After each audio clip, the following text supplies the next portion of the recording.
Greetings! You are listening to the RF Fitness Podcast, brought to you by rffitness.net.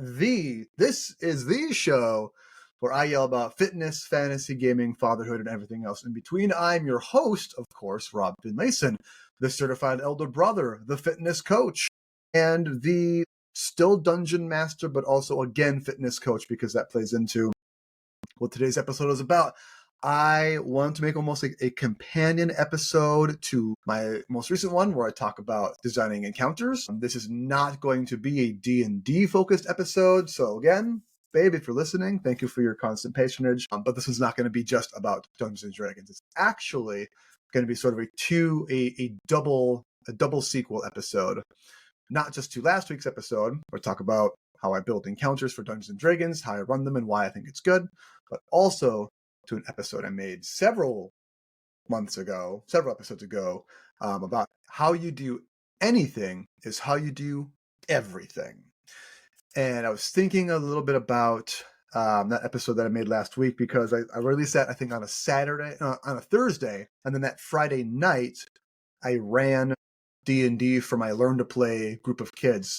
There was an 8-year-old, a 10-year-old, and 2 11-year-old. So I'm teaching to play. They're kind of learning how to do Dungeons and Dragons. I'm not going to really hands-on way. I'm just leading them through like a little sample campaign, basically. But I designed a great encounter. It was a boss fight session. They were all really excited to fight a dragon.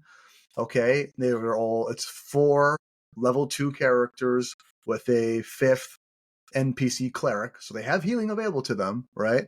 And the boss fight was a black dragon wormling, which is essentially a baby black dragon. It's a challenge level of 2, and it has a couple of mooks with them, a couple of skeletons, and 1 kobold, right?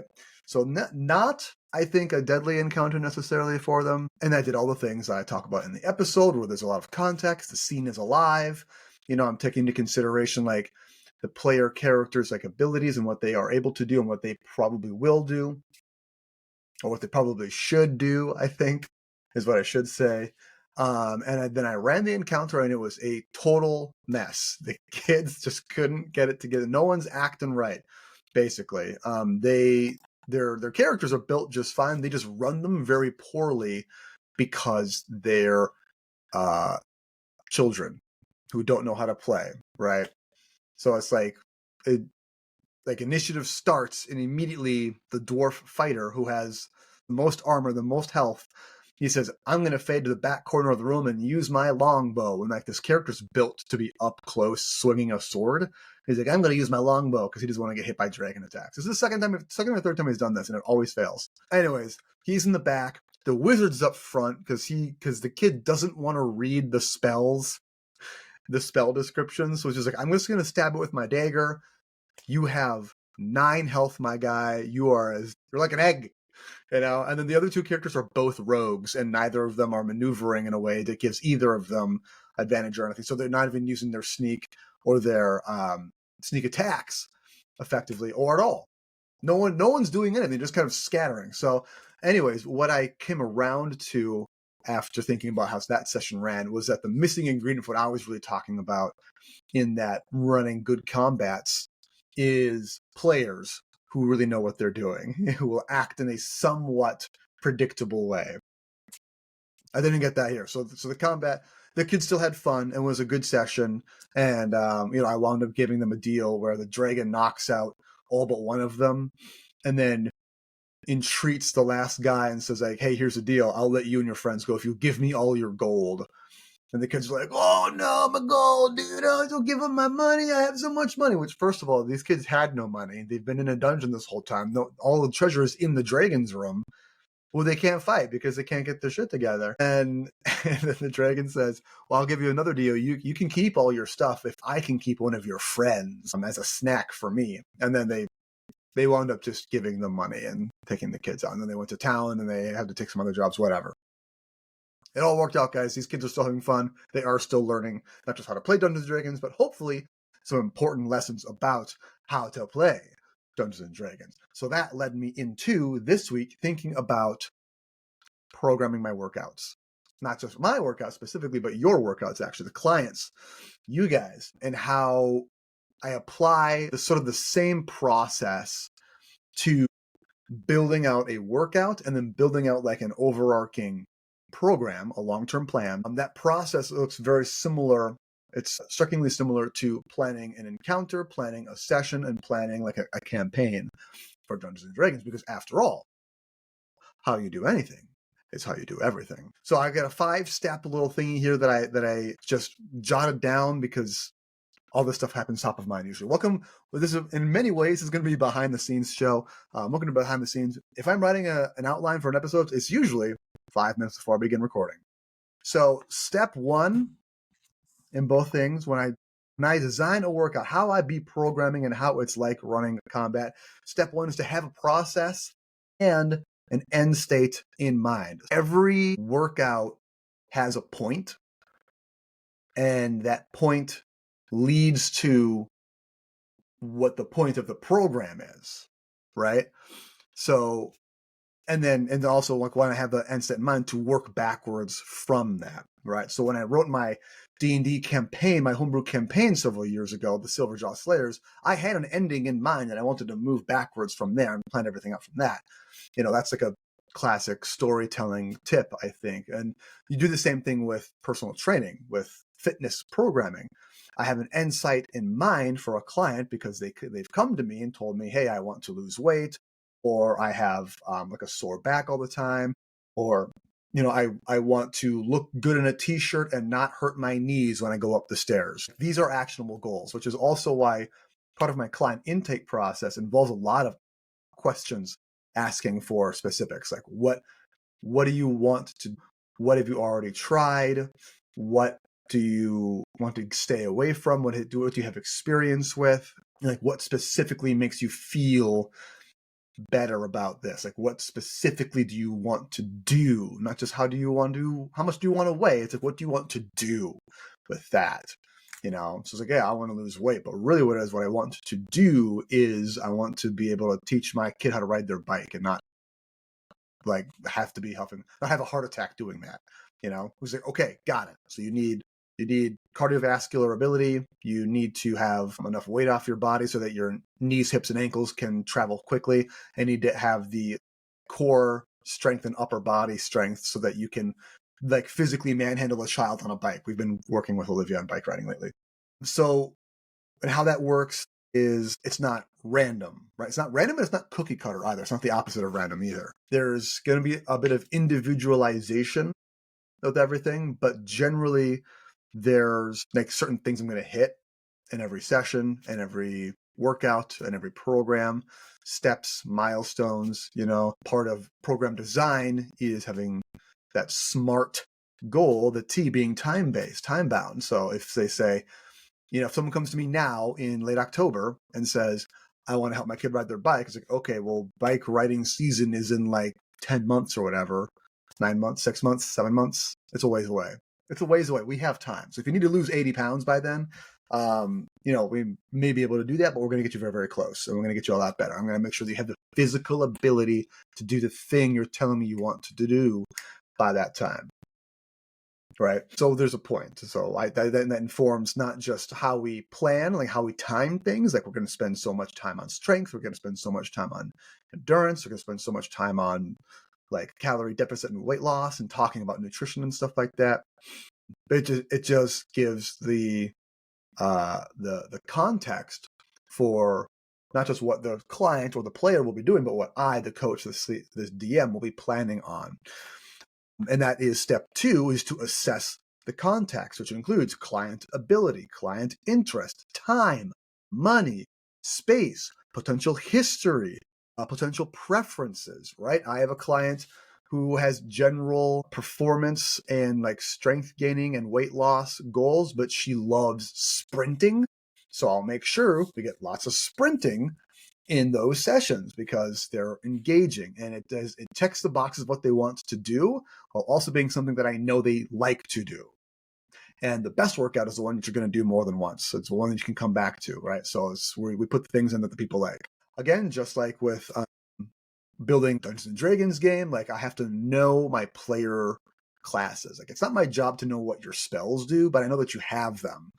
It's not my job to know what your paladin detect evil ability exactly does, but I should know that you have it. And like that you might use it, or that this player prefers to solve problems with a deception check rather than with a sword fight, so I can think about that and give them an encounter that kind of plays to and away from those strengths. And if I'm planning things for a client, if they want to, again, we'll go to the bike riding thing. Let's say they want to teach the kid how to ride a bike. They have 6 months to prepare for the next season. But they really hate lunges because it fucks up their knees. That's cool. We can do other stuff, kettlebell swings, so that comes in mind.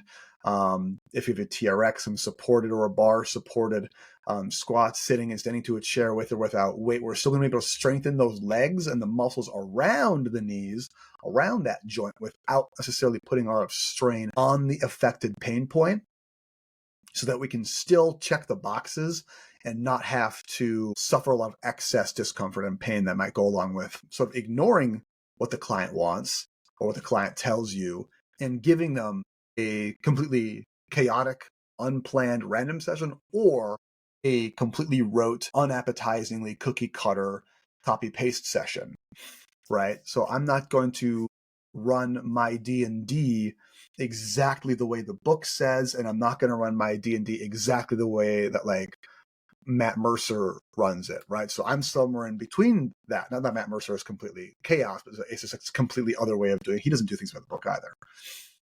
If you're not a D&D person, that name means nothing to you. That's fine. This must be what it's like when people talk about sports to me. Like, I don't know who that is, and I don't care. Section 3 is to build efficiently. I'm trying to read this. I don't know why I didn't turn my lights on. Fewer moving parts done well makes any process more digestible, approachable, and achievable than over complexity. So what that looks like in my workouts is that I'm not someone who pays very close attention to like macrocycles, mesocycles, microcycles. I mean, that's how I'm programming it, but I don't think about it in those terms. And again, that's something, if you're not a coach, it's not something you think very hard about. Basically, a macro cycle would be like the course of a year or like a competitive season or competitive out season. Mesocycle would be like the months and the weeks in between that comprise that. And a microcycle would be like a day or a single session and how you program things. And it's interesting because talking about those things when you first learn about them, it is sort of like this exploded view of the same thing, which is kind of what I'm already talking about. Like the way you program a session is kind of how you should be programming a year, right? There should be, in the session, there's a warm-up, there's a skills section, there's power, strength, and then accessory conditioning. If you program workouts for a client over the course of a year, there should be like a foundations, like a getting neurologically used to the movement patterns section of it. Then there's going to be dialing in those neurological patterns, like reinforcing new skills. And then there's going to be like a really meat and potatoes, like now we're trying to peak sort of phase where you get really strong at the skills you're trying to do. And then after that, there's a very slight, after the peak, it's a very slight downturn as we sort of just like coast a little bit on those skills you've built. And we work on building up and maintaining your gas tank to be able to do those skills for a long period of time. That's cardiovascular, that's endurance, right? So what that means for D&D is that I'm kind of a rules light or a rule of cool kind of game master. I don't like a lot of moving parts. I don't like over complexity. I think Dungeons and Dragons, the way we have it now, strikes a good enough balance of that for me. I really don't want it to be Pathfinder. Too many rules in Pathfinder. I really don't want it to be GURPS. I really loved Cairn because it was even more stripped back from what I'm used to with 5e, with Dungeons and Dragons 5th edition. And I like that a lot because there's so much simplicity to it that you can, I think, do a lot more because what you're limited by is sort of more of just your imagination and not having to look through a 900-page spreadsheet to see how molecules interact on this plane of existence to find out if the moonlight is a particle or a wave. Because what the fuck? No one cares about that stuff. It's so granular, right? Which is why I don't need you to be which when I'm coaching, I'm like, okay, you need to consume X milligrams of creatine and caffeine, X number of minutes per various session, and then you have to do X number of foam rolls on each muscle system, and then you have to do, like, it's so specific.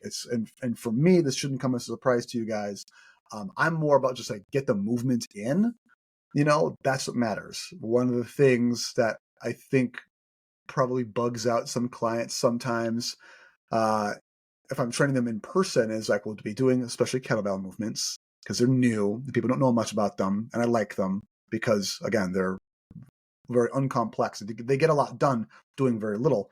And they'll say, what muscle does this work? And I'll say, all of them. And people don't like that. people don't always react very well to that. I think it's funny, I guess, to be that curt about the answer sometimes. It's like, that's part of the bit, part of the brand again. But also, I just don't think about it that way. I don't think about training muscles. I think about training movements. I think about training the person. And the person has biceps and shoulders, deltoids, whatever, sure. But the person also has the ability to pick something up and put it overhead. Like that's what you're training. And also stuff like kettlebells and a lot of barbell complexes. It does this kind of work everything. You're getting a little bit of all of it, You're pushing a sled with weights on it. What muscle does this work? I don't know. You tell me. You're doing it. Why are you asking me, man? Hey, what am I smelling right now? Like, that's the kind of question I'm asked that I feel like I'm getting asked. Like, what am I smelling right now? Like, I don't know, dude. You tell me. That's your senses.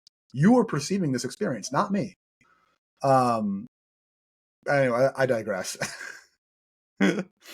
So part of what makes these processes digestible and approachable and achievable, all very, I need you to be able to understand, approach, and complete whatever workout or combat encounter I put in front of you. Part of what that is a sort of a level of predictability, a level of reliability. And that usually comes from using reliable templates. That's stage or part 4, which is consistency means repeatability. In a session, I talked about this already, it's going to be like a warm-up, activation, power, strength, maybe a second strength phase, and then some conditioning. That's in a session. You can program a 12-week plan that way, and then you can plan 4 12-week plans like that for the course of the year, which is, by the way, sort of what I'm doing already.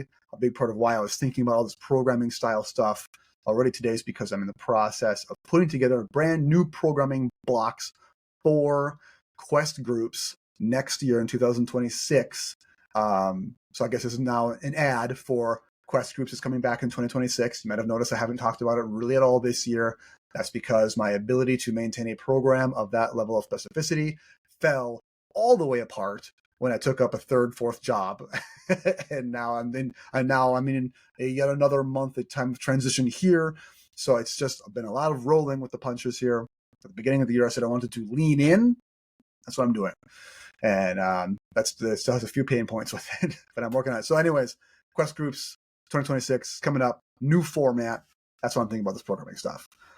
Anyhow, you can look at programming a session, programming a plan, the same way you would program a Dungeons and Dragons night with a 5-room dungeon. I've talked about this a little bit in the past. I love the 5-room dungeon. It's just it's, to use a SpongeBob meme, all reliable because it works every time, and it's timely and it's efficient and it checks the boxes. And I don't think I've ever really run a session that was able to follow that really well, that I felt like really unsatisfied with. And it's the same thing with the workout programming.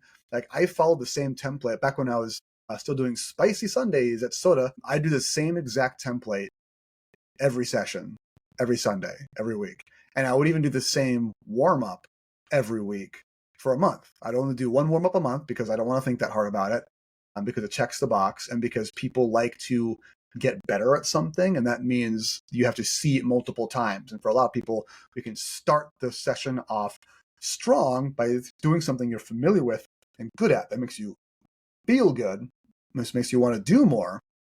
And if you walk into the room and you don't feel good, having something that is familiar, that you know you can execute on, will again make you feel better so that you can perform better for that day. Anyways, that's why it's called a warm-up. It doesn't have to be novel every single time.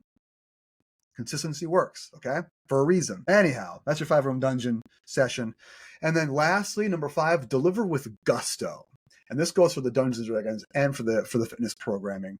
I enthusiastically present my workouts and my programs to people because I believe in them. Obviously, I made them. I will never, ever, ever, ever, ever use AI to program a workout, let alone an entire program for a person. That's not what you pay me for.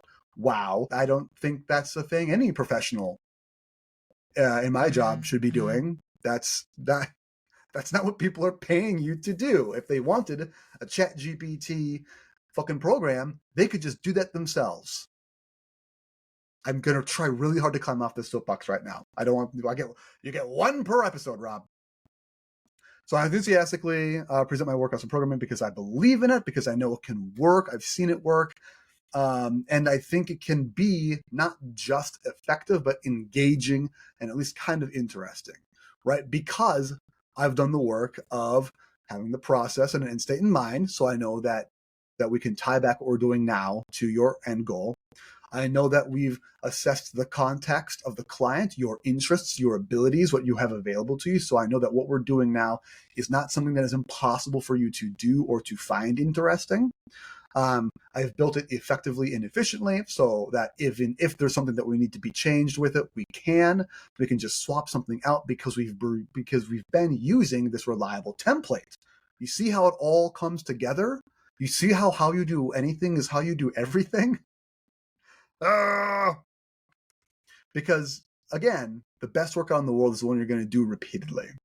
And I can't have it be like, could I have someone achieve this goal of helping their kid ride their bike in 5 months? Could I just say every day do burpees for 25 minutes and have them probably do that? Probably. Is that like an engaging? Does that check all the boxes? Like it's efficient. It's predictable, and it is reliable. I guess you know exactly what to expect every single time. Are we assessing context for our client on this one? Are we is this really like process minded? Is this goal minded, or is this something we could slap on anything? You know, no, it doesn't check. And then there's only 5 boxes, guys. There's no reason you can't check all of them when we're programming for a client, for someone who's paid me a not small amount of money and given me a not small amount of trust to take these hard-earned dollars and turn it into a program that will affect change in their body, in their quality of life, and how they physically live their everyday life, that will positively affect that for $200 a month. I can't have that not be the case. Like I would be crushed if I were to find out from someone like this is doing 0 for me, and if we're checking all 5 of those boxes. And that's sort of what, again, to tie way back to the beginning of this episode, having the players who know how to play Dungeons and Dragons makes a big difference, because having a client who will follow the program also makes a big difference. And I've talked about this a little bit before too. I can make the best program in the world, and I think I do, but that doesn't matter if a person's not going to do it. And a big part of why I take so much of this stuff into consideration is because I want to build it to be doable.